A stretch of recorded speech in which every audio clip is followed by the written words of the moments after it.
Hello বন্ধুরা, তো আমি সীমা চলে আসলাম আর একটা ছোট্ট মিনি ব্লগ নিয়ে। তো এখানে দেখো কি সুন্দর ঝলমল রোদ, আর এই রোদটা যখন আমার পিঠে পড়ছে না ভীষণ আরাম লাগছে। আর শীতের দিনে জানো না আমার পিঠ ব্যথা ভীষণ করে। আমি রাত্রেবেলা যদি কোনো জায়গায় বার হই বা বিকালবেলায় বার হই, ঠান্ডা হাওয়াটা যখন পিঠে পড়ে না ভীষণ যন্ত্রণা করে, রাত্রে ঘুমাতে পারি না। এটার জন্য কোনো ট্রিটমেন্ট যদি থাকে অবশ্যই আমাকে কমেন্টে বলবে তো কেন পিঠ ব্যথা করে। আর এটা আমার আগে ছিল না, কিন্তু 2 বছর ধরে হচ্ছে। আর এদিকে দেখো ছাদে আসার কারণ হলো এদিকে ল্যাব তোষক বানাতে দেওয়া হয়েছে, তো ওইটা দেখতে এসেছি। কত কাম আগ বেড়েছে। আর কুলবগুড়ি যে আমার হাতে দেখেছো, এই দেখো গাছটা একদম ছাদের সামনেই, পাশের বাড়ি। তো দেখো খুব সুন্দর সুন্দর আর অন্য অন্য বার হয়।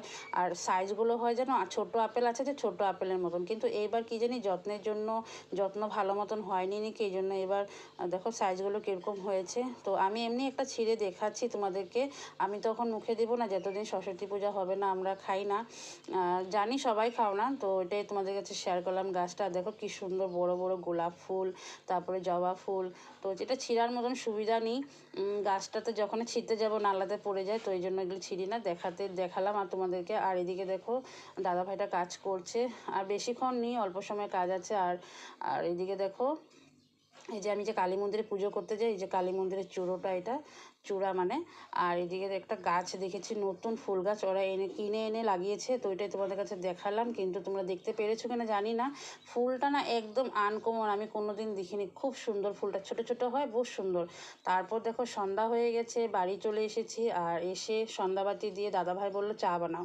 আর তোমাদের দাদাভাইকে মানে কি বলবো, যেরকম গরম দিন ওরকম ঠান্ডা দিন চা ভীষণ পাগল। দিনের বেলায় যদি আমি 10 বার চা দিই ও 10 বার খাবে, এত চার পাগল। যখন আমাদের বিয়া হয়নি তখন থেকে তো চা খেতোই, কিন্তু বিয়ার পর আমি অনেক বকা দিয়ে চা খাওয়াটা কমিয়েছি। কিন্তু আগে যেন বেশি করে দুধ চা খেতো, আর দুধ চা খেলে তো যেন গ্যাসের প্রবলেম হয়। দাদাভাই ভীষণ গ্যাসে ভুগেছে, তারপর এখন চাটা কমিয়ে দিয়েছে, এখন গ্যাসের প্রবলেমটা নিয়ে ঠাকুরের আশীর্বাদে। আর খায় চা এই ঠান্ডার দিনে 3 বার চলে যায়, গরম দিনে তো বেশি খায় না, একবার থেকে সকাল আর বিকাল 2 বার খায়।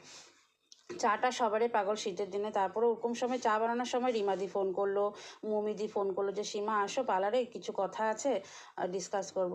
তারপর তোমাদের ছেলেরা যেরকম রাস্তাঘাটে আড্ডা মারো, তো আমাদের এখন মেয়ে সার্কেলরা হয়ে গেছে, মানে আমরা এখন গ্রুপ একটা রিমাদির পার্লারে। তারপর ভাবলাম যাবো যখন চা বানিয়ে নিয়ে যাই, সবাই খাবে।